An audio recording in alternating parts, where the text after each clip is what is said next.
we went on a tour in New York. It was about a year we toured, and Americana AA Forever was the evolution of that. So it's really the urban experience of the people that helped build what is called Americana, you know.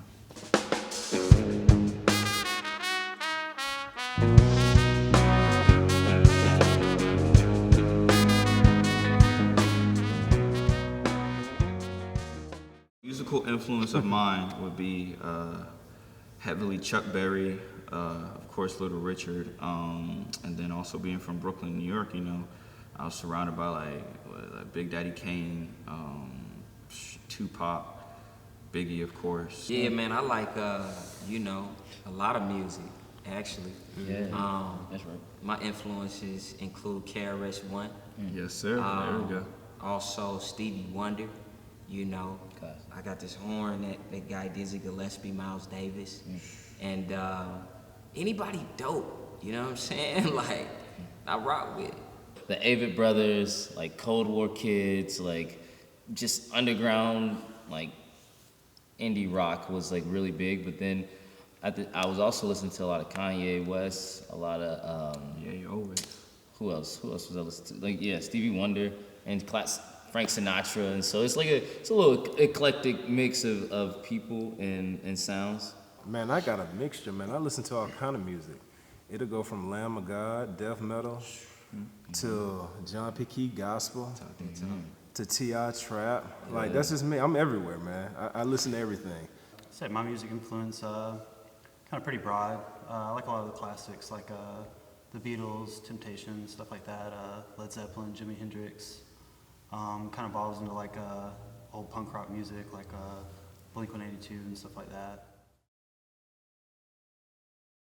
I think that there's an opportunity with the making music scene.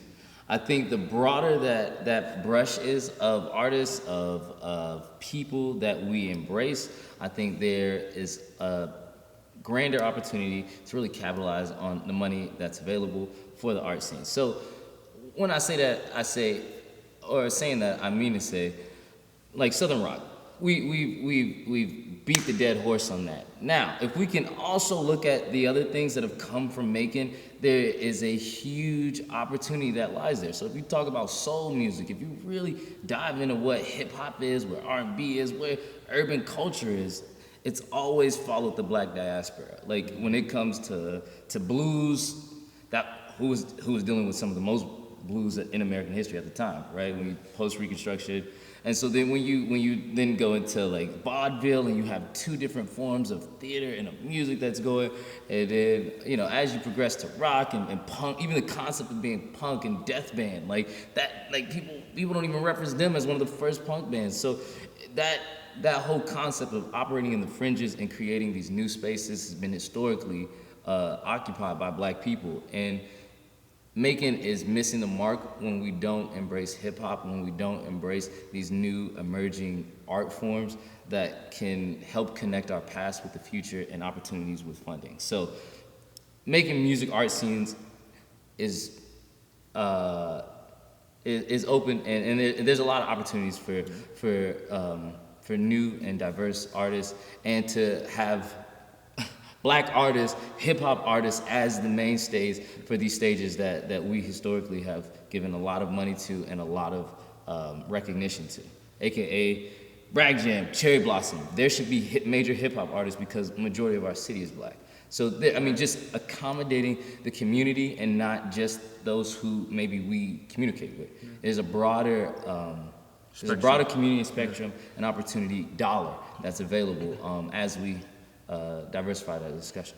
I believe that, we know hip hop is a young art. So I believe we look at blues, we look at rock in general, right, as the culture and the whole genre of music expanded subgenres. Right. And I believe hip hop is in a region right now where it's been around long enough that we're first starting to see the children of it. Mm-hmm. So you have alternative hip hop, you have indie hip hop, same way you had indie rock, alternative rock, heavy metal. Right. And then in doing that, so rap has become pop, correct? Right. So in it becoming pop, it's gonna form many subgenres. So you can still appease similar people that like other like, you know, things that Country. aren't quite as a country. You know, you can Right, Lil Nas. you can hit people that like country, Little Nas, perfect example. Right. You can hit people that like heavy metal, like you have like XXXTentacion. Absolutely. So, and I believe that that's just what we have to get used to. And if MACON can be one of the first to capture that, the heart of the people is already there. When we come out with shirts, when we come out with shows, and I'm not just talking about us, but I mean like, as the artists, people support and they buy all the time. I think a fusion of the heart of the people and the establishments is what's occurring right now, and then that's going to flourish and blossom into what MACON always claims it to be, a music town, you know? So, and I think, you know, Little Rich is a perfect example of that because he took something that wasn't known yet, you know, and therefore it had to be digested. But once the world got a whiff on it, came right back. Allman Brothers, the same thing. And that's what we try to do. Like, we try to have black, white, Asian, Latino, every type of people inside of the crowd. And that's what I always tell people, AA Forever is for us, it's for everyone, you know what I mean? And I think that statement in itself is punk rock, and that's what people have always loved. They've always loved that, you know, oh, this is for us, man. We're on to this before everybody else is. And so once the establishment can catch that, gold. Like back in high school, there used to be things like the Refuge and MVP and stuff, and I just feel like there was like just big shows every weekend, and I feel like now they've kind of spotlighted on just like the same artist every weekend, and you know I feel like some of the smaller artists and some of the other people don't get quite the chance sometimes when there's a lot of talent out there. The MACON scene to me, good and bad. Good, there's a lot of talent here. A whole lot of talent here. Bad is segregated. You got a lot of big fish and small ponds here. But overall, man, there's a lot of talent here. The problem, like I said, with a lot of talent is they've already made it and they ain't made it nowhere. The good thing about, and the thing that we have that nobody else has is our story when it comes to the music. And it starts even before Little Richard. Like, it's a byproduct of the Muskogean Creek Nation being here. True. That musical tradition, that spiritual tradition, even if you listen to a lot of the hymns and you listen to the Baptist tradition and you listen to just gospel in general, there's a lot of overlaps that are happening with the indigenous community and what we consider to be the African American or black community. It's a very tight-knit family.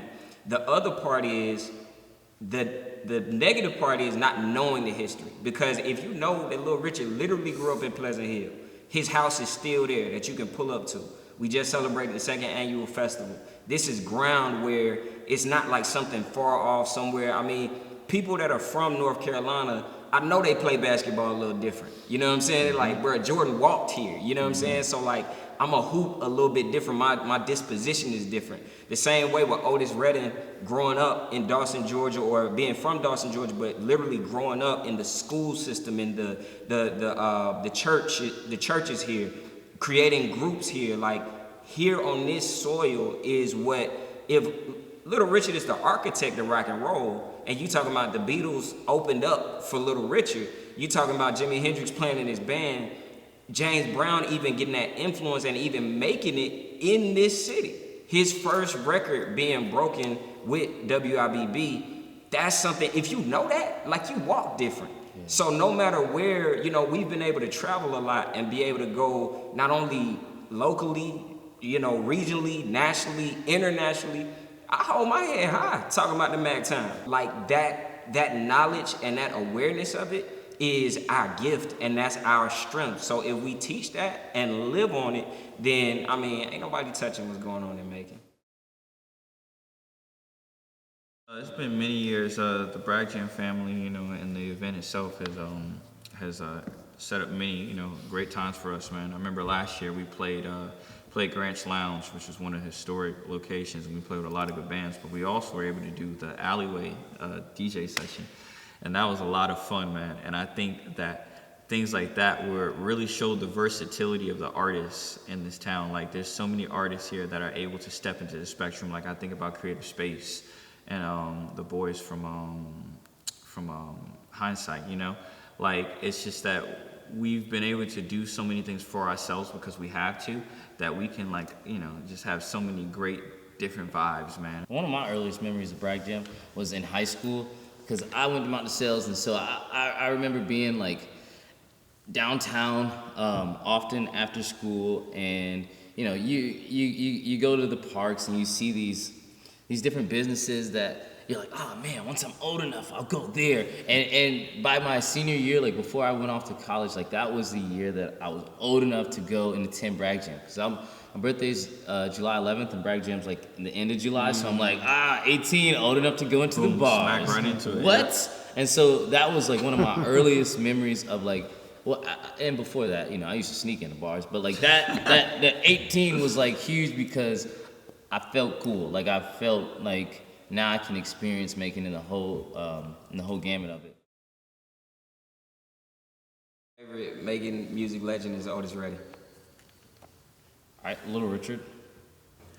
I was gonna say definitely Little Richard as well. Like, Yeah, I'd say Little Richard too. see, yeah, he the winner.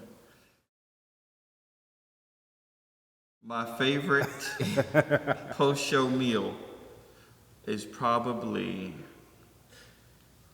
let's see, spicy salmon roll, coffee with a shot of Jameson. My go-to after show meal is a veggie burger and fries with barbecue sauce on the side. There we go. Shut up, because you be saying stuff that's true, that's not funny, but it be funny because it's so It's true. like you gotta laugh so it don't hurt. Man, ain't that. So what I'm like, too damn honest or something? Plus, you're not the one that's funny if you laugh at your own jokes. You never laugh at your own jokes, so there you go. That's how you know. The one who laughs at his own jokes is the least funny. It's probably me. I laugh at my own. I do. I know I do. Our favorite non-musical activity is to go to JBA. That's true. Some drinks. Yep. There we go. The black and white keys. It's like, Oh, all I right, got you. so- Yeah, see? So the piano. Yeah, instead of the white keys and the white stripes and the black keys, we can be. So you gonna swap them? I'm gonna mix them, black and white keys.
Tell me the perfect words to say.